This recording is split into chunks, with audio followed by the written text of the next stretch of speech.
Assalamualaikum warahmatullahi wabarakatuh. Di sini saya akan menjelaskan hasil dari mini research saya yang berjudul Analisis Pengaruh Jumlah Uang Beredar atau JUB dan Pajak terhadap Pertumbuhan Ekonomi melalui Investasi sebagai Variabel Intervening. Baiklah, pertama-tama saya akan menjelaskan latar belakang masalahnya. Latar belakang masalahnya ialah pertumbuhan ekonomi merupakan suatu tingkat kegiatan ekonomi yang berlangsung dari tahun ke tahun. Untuk mengetahui tingkat pertumbuhan ekonomi, harus dibandingkan pendapatan dari berbagai tahun, yang dihitung berdasarkan harga berlaku atau harga konstan, sehingga perubahan nilai pendapatan hanya disebabkan oleh suatu perubahan dalam tingkat kegiatan ekonomi. Suatu perekonomian dikatakan mengalami suatu perubahan akan perkembangannya apabila tingkat kegiatan ekonomi lebih tinggi daripada yang dicapai pada masa sebelumnya. Pertumbuhan ekonomi diartikan sebagai kenaikan tanpa memandang apakah kenaikan itu lebih besar atau lebih kecil dari tingkat pertumbuhan penduduk, atau apakah pertumbuhan struktur ekonomi terjadi atau tidak. Pertumbuhan ekonomi adalah kegiatan dari proses pembangunan suatu negara. Pertumbuhan ekonomi yang merupakan syarat keharusan maupun syarat kecukupan dalam mengurangi kemiskinan di negara sedang berkembang.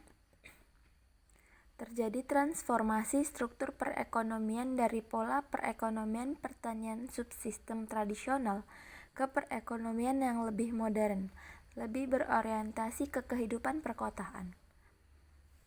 Dan investasi. Investasi sebagai indikator dari tumbuh dan kembangnya ekonomi di suatu wilayah atau daerah. Investasi merupakan faktor yang mempengaruhi pembangunan ekonomi, dan investasi sebagai salah satu faktor yang mempengaruhi kesempatan kerja. Munculnya investasi akan mendorong munculnya proses produksi atau output, dan output tersebut salah satu hasilnya yang dihasilkan oleh manusia di dalamnya. Dari latar belakang yang barusan saya bacakan tadi, saya memperoleh identifikasi masalah, yaitu ialah investasi sebagai berpengaruh sebagai salah satu indikator dari pertumbuhan dan perkembangan ekonomi. Pajak berpengaruh signifikan terhadap pertumbuhan ekonomi, dan JUB berpengaruh signifikan terhadap pertumbuhan ekonomi. Dan saya juga memperoleh rumusan masalah ialah 1. Apakah JUB berpengaruh signifikan terhadap pertumbuhan ekonomi melalui investasi sebagai variabel intervening? Dan 2. Apakah pajak berpengaruh signifikan terhadap pertumbuhan ekonomi melalui investasi sebagai variabel intervening?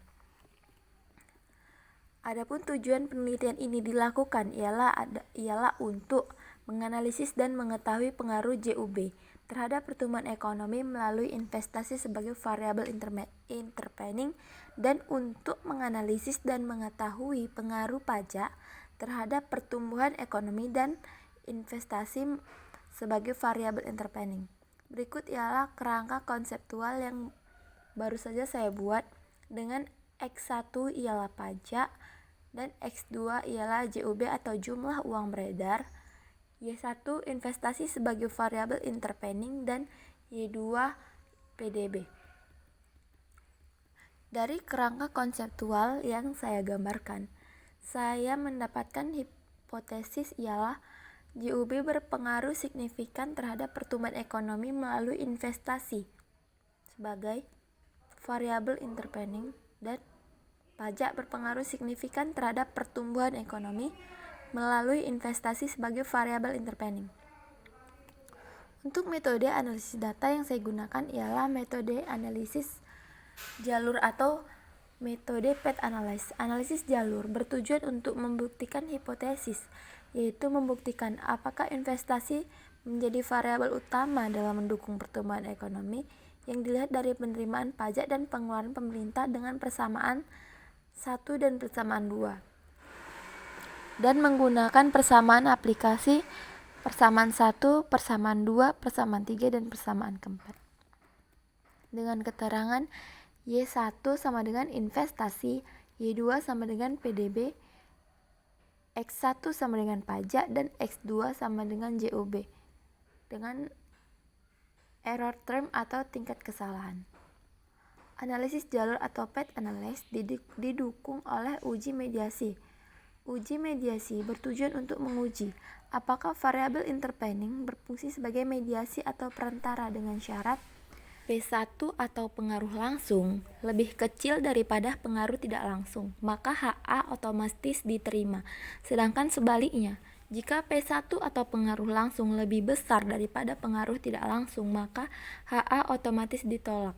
Untuk mengetahui kelayakan model analisis jalur ini, maka saya menggunakan metode uji asumsi klasik yang terdiri dari uji normalitas data, uji multikulинaritas, dan uji autokorelasi. Pertama kita akan beralih ke uji normalitas data.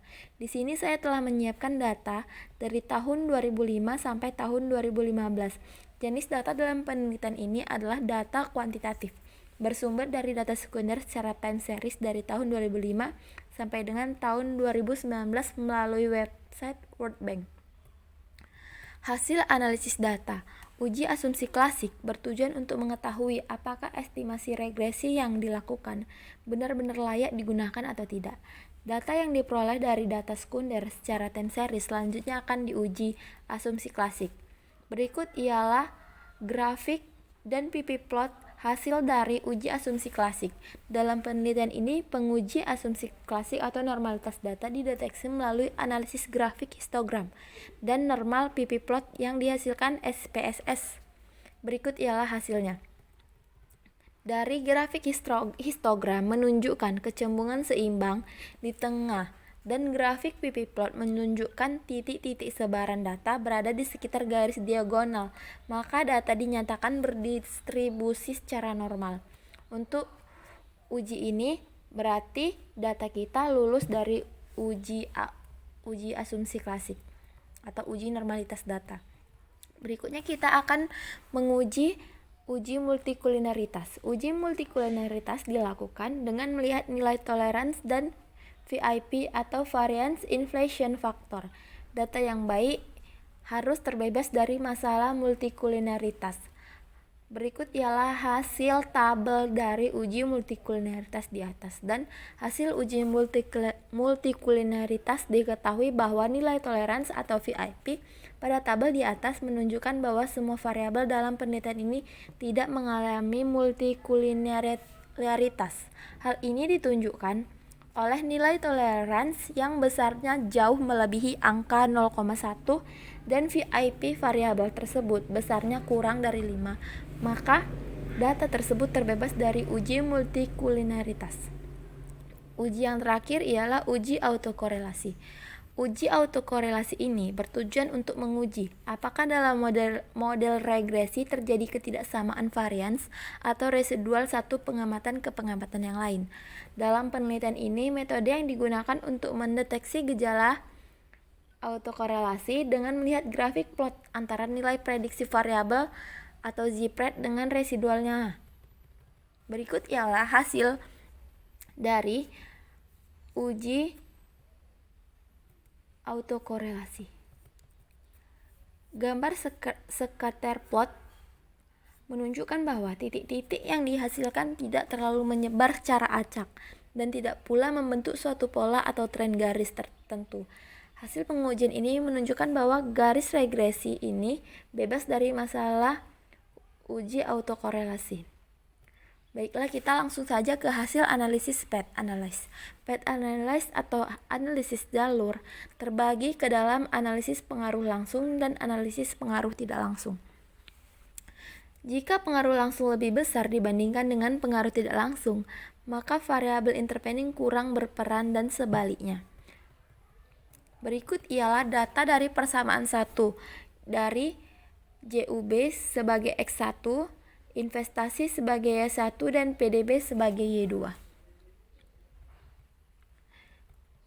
Dan juga berikut ialah data dari persamaan kedua yang terdiri dari pajak sebagai X2, investasi sebagai Y1, dan PDB sebagai Y2.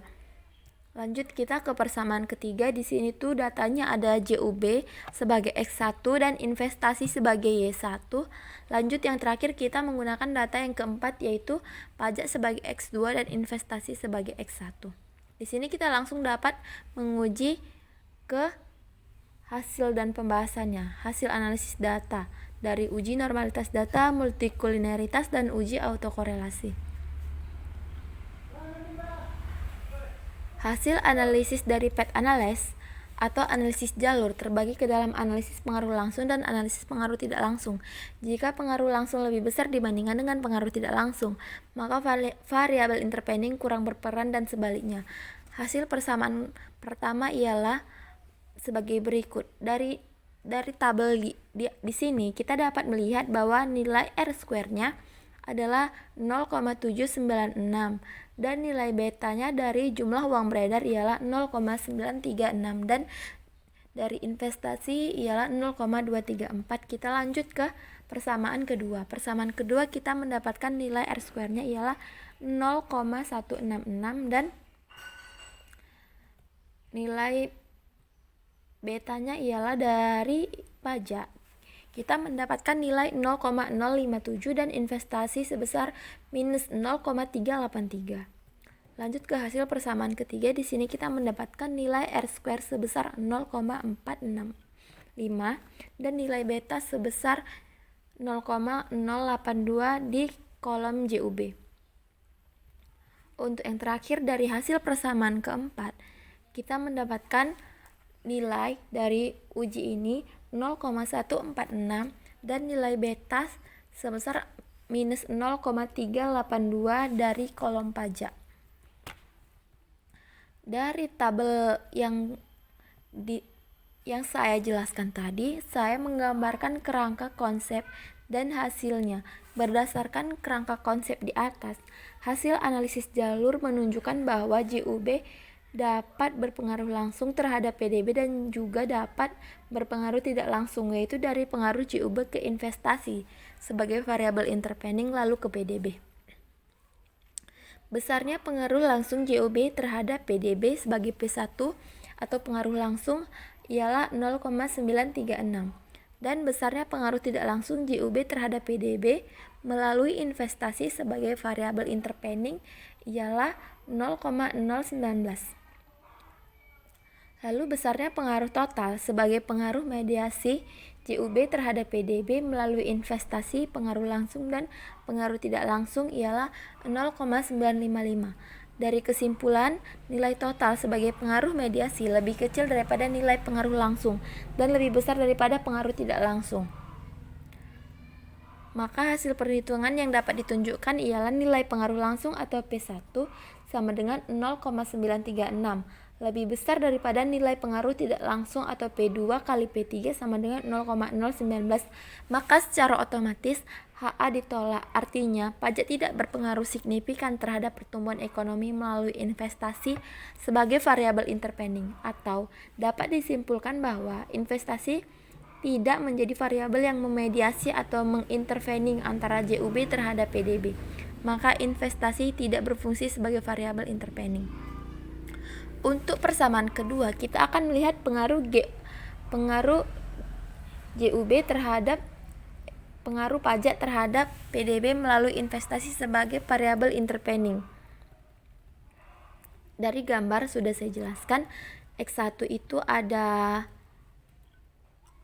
Y1 ada investasi, X2 ada pajak, dan Y2 ada PDB. Dari gambar saya dapat menjelaskan bahwa hasil analisis jalur menunjukkan bahwa pajak dapat berpengaruh langsung terhadap PDB dan dapat juga berpengaruh tidak langsung, yaitu dari pengaruh pajak ke investasi sebagai variabel intervening lalu ke PDB. Berdasarkan pengaruh langsung, pajak terhadap PDB atau P1 sama dengan 0,057 dan besarnya pengaruh tidak langsung pajak terhadap PDB melalui investasi ialah sama dengan 0,146. Besarnya pengaruh total sebagai pengaruh mediasi pajak terhadap PDB melalui investasi ialah 0,203. Kesimpulan, nilai total sebagai pengaruh mediasi lebih besar daripada pengaruh langsung dan pengaruh tidak langsung. Hasil perhitungan yang dapat ditunjukkan ialah nilai pengaruh langsung atau P1 0,057 lebih kecil daripada nilai pengaruh tidak langsung atau P2 kali P3 sama dengan 0,146. Maka dalam uji ini hasil analisis diterima, artinya pajak berpengaruh signifikan terhadap pertumbuhan ekonomi melalui investasi sebagai variabel intervening, atau dapat disimpulkan bahwa investasi menjadi variabel yang memediasi atau mengintervening antara pajak terhadap PDB. Maka investasi berfungsi sebagai variabel intervening.